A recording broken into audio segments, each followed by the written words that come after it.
బంగ్లాదేశ్ దౌత్య వివాదం యాక్షన్లోకి Russia.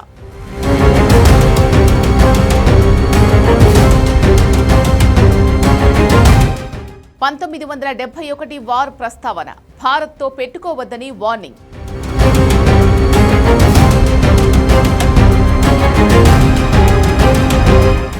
యూనెస్కు Moscow ఇచ్చిన క్లియర్ కట్ మెసేజ్ ఏంటి? Historically, since 1971, when Bangladesh has gained the independence, mostly because of Indian help as well. And Russia also supported in this regard. And shoulder to shoulder, India, Bangladesh and Russia, we were together. ఈయన పేరు Alexander గ్రిగోరియేవిచ్, ఢాకాలో Russia రాయబారి. భారత్ బంగ్లాదేశ్ దౌత్య వివాదం వేళ media ముందుకొచ్చారు. భారత్తో ప్రస్తుతమున్న ఉద్రిక్తతలను ఎంత త్వరగా తగ్గించుకుంటే బంగ్లాదేశ్కు అంత మంచిదని సున్నితంగానే హెచ్చరించారు. టెన్షన్ వాతావరణాన్ని తగ్గించుకోవడం ఈ రెండు దేశాలకే కాదు, మొత్తం దక్షిణాసియాకు చాలా కీలకమన్నారు. ఇక్కడే 1971 బంగ్లాదేశ్ విముక్తి యుద్ధంలో భారత్ రష్యా పోషించిన కీలక పాత్రను అలెగ్జాండర్ గుర్తు చేశారు. భారత్ సాయంతోనే బంగ్లాదేశ్కు ఇండిపెండెన్స్ వచ్చిందని, అందుకు రష్యా మద్దతు కూడా ఉందని చెప్పారు.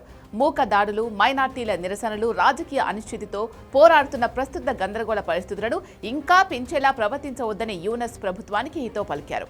ఇన్ని జరుగుతున్నా ఇప్పటి వరకు బంగ్లాదేశ్ విషయంలో తాము జోక్యం చేసుకోకుండా మౌనంగా ఉన్నామని, ఇక ఎంత మాత్రం గీత దాటొద్దంటూ క్లిస్టర్ క్లియర్ మెసేజ్ ఇచ్చారు.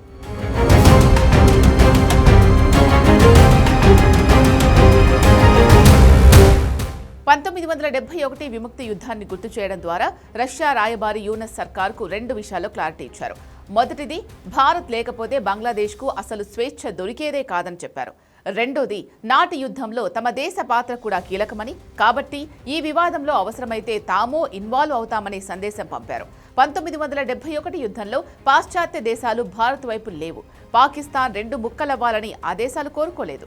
బహిరంగంగానే పాక్కు మద్దతిచ్చాయి. అమెరికా అయితే తన యుద్ధ నౌకలనే భారత్ పైకి ఉసిగొల్పింది. అప్పుడు రష్యా రంగంలోకి దిగి తన యుద్ధ నౌకలు, జలాంతర్గాములను ఇండియాకు మద్దతుగా మోహరించింది. అమెరికా అడుగు ముందుకేస్తే అంతు చూస్తామని బెదిరించింది. ఒక రకంగా నాటి సోవియట్ మద్దతు లేకపోతే నేడు బంగ్లాదేశ్ ఉండేది కాదేమో. అందుకే ఈ వివాదంలో ఇన్వాల్వ్ అయ్యే అధికారం తమ దేశానికి ఉందనే సంకేతం ఇచ్చారు రష్యా రాయబారి. భారత్తో వైరం పెట్టుకుంటే తామే బుద్ధి చెప్పాల్సి వస్తుందనే మెసేజ్ ఇచ్చారు. ఇది జరిగి 24 గంటలు గడవక ముందే ఢాకా నుంచి కీలక ప్రకటన వచ్చింది. భారత్తో బలమైన బంధం కావాలంటూ నాలుక మడతేసింది.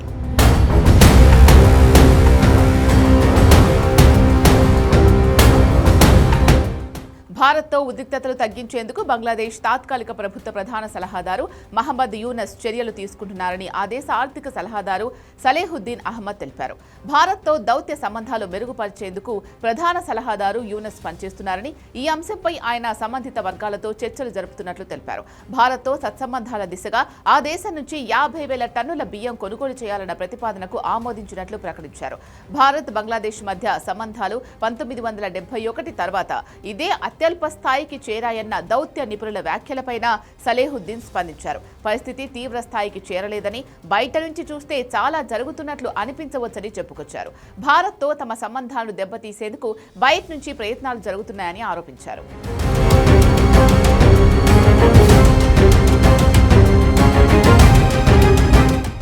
నిజానికి షేక్ హసీనా భారత్కు వచ్చిన తర్వాత బంగ్లాదేశ్ లీడర్ల నుంచి పాజిటివ్గా ప్రకటనలు వచ్చిన సందర్భాలు చాలా అరుదనే చెప్పాలి. చికెన్స్ నెక్, 7 సిస్టర్స్ పై బరితెగింపుల ప్రకటనలు, పాకిస్తాన్, చైనాకు దగ్గరవుతూ రెచ్చగొట్టే ప్రయత్నాలే తప్ప భారత్తో తాము బలమైన సంబంధాలు కోరుకుంటున్నాం అనే పాజిటివ్ ప్రకటనలు ఎప్పుడూ వచ్చింది లేదు. ఇప్పుడు రావడం వెనుక అసలు కారణం రష్యా ఇచ్చిన వార్నింగే అనేవాళ్లు ఉన్నారు. పాకిస్తాన్, చైనాను చూసుకొని భారత్పై రెచ్చిపోతే 1971లో మాదిరిగా మళ్లీ తాను రంగంలోకి దిగాల్సి వస్తుంది అనే సందేశం ఢాకాకిచ్చిందని విశ్లేషకులు అభిప్రాయపడుతున్నారు. బంగ్లాదేశ్కు స్వేచ్ఛ కల్పించిన తాము డిసైడ్ అయితే ఎలాంటి గతి పట్టించగలమో చెప్పడమే రష్యా రాయబారి ప్రెస్ మీట్ టార్గెట్. అందుకే చికెన్స్ నెక్ను కట్ చేస్తాం, 7 సిస్టర్స్ను ఆక్రమించేస్తాం అన్న నోటితోనే భారత్తో బలమైన బంధం కావాలంటూ యూటర్న్ తీసుకుంటున్నారు బంగ్లా పాలకులు. అలా అని ఈ వివాదం ఇక్కడితో ముగిసినట్టు కాదు. బంగ్లాదేశ్ను నమ్మడానికి లేదు. యూనస్ సర్కార్కు రష్యా మాత్రం స్పష్టమైన సందేశం ఇచ్చింది. భారత్ జోలికి వస్తే తాట తీస్తామని క్రిస్టల్ క్లియర్ పిక్చర్ చూపించింది.